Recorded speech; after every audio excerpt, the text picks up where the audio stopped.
अगला 5 साल कैसा होने वाला है? क्या भारत डेवलपमेंट की फास्ट ट्रेंड पकड़ेगा या फिर अपने सारे पैसे उन बेकार के प्रोजेक्ट्स में बर्बाद कर देगा? मोदी 3.0 का पहला बजट आ गया है दोस्तों, बट किसको क्या मिला और क्यों मिला, और क्या सस्ता हुआ क्या महंगा हुआ, किस सेक्टर को चमका दिया और किस सेक्टर को चौंका दिया, आम आदमी को कुछ दिया या नहीं दिया, टैक्स में कुछ बचत हुई भी या नहीं हुई, तो गरीब को क्या मिला, युवाओं को क्या मिला, महिलाओं को क्या मिला, आम आदमी को क्या मिला, इस सारी सवालों का जवाब अगर कहीं पर मिलता है तो दोस्तों वो है भारत का बजट। आइए देखते हैं दोस्तों। बजट का साइज था 48 लाख करोड़ और सबको सब कुछ बोरी भर भर के दिया गया है, लेकिन एक ऐसा सेक्टर है जिससे बहुत कुछ लिया गया है। कौन सा है वो सेक्टर? वो सेक्टर है स्टॉक मार्केट। स्टॉक मार्केट पे शॉर्ट टर्म कैपिटल गेन 15% हुआ करता था, लेकिन उसको बढ़ा करके 20% कर दिया है, और लॉन्ग टर्म कैपिटल गेन 10% हुआ करता था, लेकिन उसको बढ़ा करके 12.5% कर दिया गया है, यानी कि 12.5%। अब आम आदमी बजट में देखते हैं क्या महंगा हुआ क्या सस्ता हुआ, पर उससे पहले देखते हैं विभिन्न सेक्टर को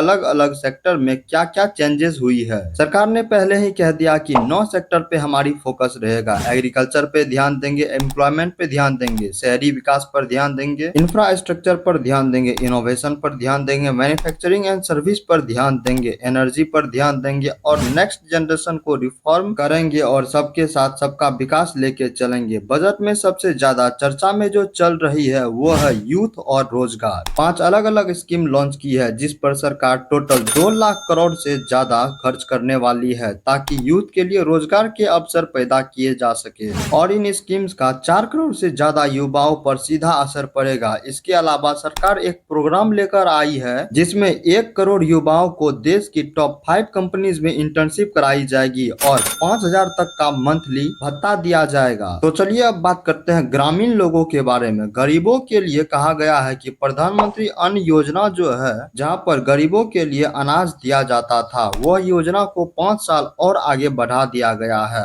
और अब 80 करोड़ लोगों की जो यह फ्री बांटने की जो व्यवस्था थी यह जारी रहेगी। इसके अलावा 10 लाख करोड़ रुपए अलॉट किए गए हैं प्रधानमंत्री आवास योजना के लिए, जिसके तहत 1 करोड़ से ज्यादा मकान शहरों में और 2 करोड़ से ज्यादा मकान गाँव में बनाए जाएंगे। अब बात करते हैं किसान के बारे में। किसानों के लिए 1,52,000 करोड़ की फंड अलॉट कर दिया गया है, और टारगेट लिया गया है कि अगले 2 सालों में 1 करोड़ से ज्यादा किसानों को नेचुरल फार्मिंग सिखाई जाएगी। और इसके अलावा क्योंकि खेती मोस्टली गाँव में होती है और ग्रामीण विकास के लिए 2,66,000 करोड़ रुपए अलग से अलॉट किए गए हैं। एक ऐसा वर्ग है जिसके लिए काम करना काफी ज्यादा जरूरी है, तो वह वर्ग है महिलाएं। इनके लिए 3 लाख करोड़ रुपए बजट में अलग से अलॉट किए गए हैं, जो कि अलग अलग योजनाओं के जरिए उन तक पहुंचाए जाएंगे। अब थोड़ा बात करते हैं छोटे व्यापारियों के भी बारे में। जो मुद्रा की 10 लाख की लिमिट थी, अब उसको बढ़ा करके 20 लाख कर दिया है, और जो ई कॉमर्स पे वर्क करते थे टीडीएस 1% लगता था, अब वो टीडीएस तो नहीं हटा है, उसमें 90% की छूट देके, यानी कि 1% की टीडीएस को 0.1% कर दिया है। बात करें डिफेंस की तो सबसे ज्यादा बजट डिफेंस को ही दिया गया है। 13% ऑफ बजट यानी कि 13% बजट की दी गई है, यानी कि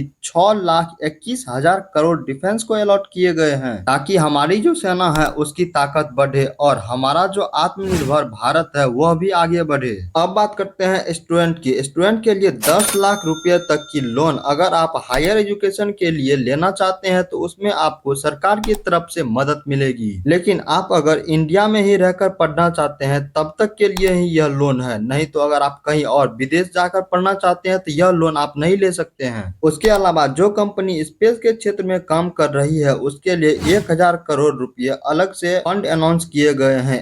11,11,000 करोड़ रुपए यह कैपेक्स का खर्चा है। इतना कैपिटल एक्सपेंडिचर पर सरकार खर्च करने वाली है। रोड पे, ब्रिज पे, रेलवे पे इतना खर्च होने वाली है। तो अब बात करते हैं मिडिल क्लास के बारे में। इनका क्या हुआ? इनकम टैक्स की 2 स्कीम चल रही गई है, एक ओल्ड रिजिम और एक न्यू रिजिम। ओल्ड रिजिम जैसी थी वैसे ही है, उसको छेड़ा नहीं गया है, लेकिन नए रिजिम को थोड़ा सा अट्रैक्टिव बना दिया गया है। जो स्टैंडर्ड एजुकेशन था उसको बढ़ा करके 75,000 पर ले गए हैं। टैक्स की स्लैब थोड़ी सी चेंज कर दी गई है, जिसको आप अपने स्क्रीन पर देख सकते हैं। तो अब बात करते हैं क्या क्या चीज सस्ता हुआ है। आपके काम की चीज सस्ता हुई है। लेदर पर ड्यूटी कम कर दिया गया है। लेदर से जुड़े जितने भी चीज है वह सभी सस्ता होने वाली है। इसके अलावा मोबाइल चार्जर और उनके पार्ट्स जो है वह भी सस्ता हो गई है। उनके ऊपर जो कस्टम ड्यूटी लगती है उसको भी नीचे ले आए हैं। तो आपके मोबाइल चार्जर के पार्ट्स सस्ते होने वाले हैं। सोना चांदी पर पहले 15% ड्यूटी थी, लेकिन अब उसको 6% पर ले आए हैं। जो कैंसर ट्रीटमेंट में काम आती है दवाई, उन पर से ड्यूटी नहीं बल्कि उनको माफ कर दिया गया है। अब कैंसर की ट्रीटमेंट जो है वह पूरा सस्ता होने वाली है। अब आप सोच रहे होंगे कि आखिर महंगा क्या चीज हुआ, तो मैं आपकी जानकारी के लिए आपको बता दूं कि अमोनियम नाइट्रेट महंगा हुआ है। दूसरा चीज जो महंगा हुआ है वह टेलीकॉम इक्विपमेंट है, जो कि चाइना से आ रहे थे और इंडिया चाहते हैं कि चाइना से इंपोर्ट को कम करो और देश में मैन्युफैक्चरर को उनको मौका दो। तीसरी जो महंगाई है वह है प्लास्टिक के प्रोडक्ट के ऊपर। प्लास्टिक के प्रोडक्ट एनवायरनमेंट के लिए खराब है और प्लास्टिक का उपयोग कम से कम हो, इसीलिए इसके ऊपर कस्टम ड्यूटी बढ़ा दी है। अगर आप लोगों को यह वीडियो थोड़ी सी भी इंफॉर्मेटिव लगी हो तो वीडियो को लाइक और चैनल को सब्सक्राइब करना ना भूले। मिलते हैं इसी तरह के किसी और नेक्स्ट वीडियो में। Thanks for watching.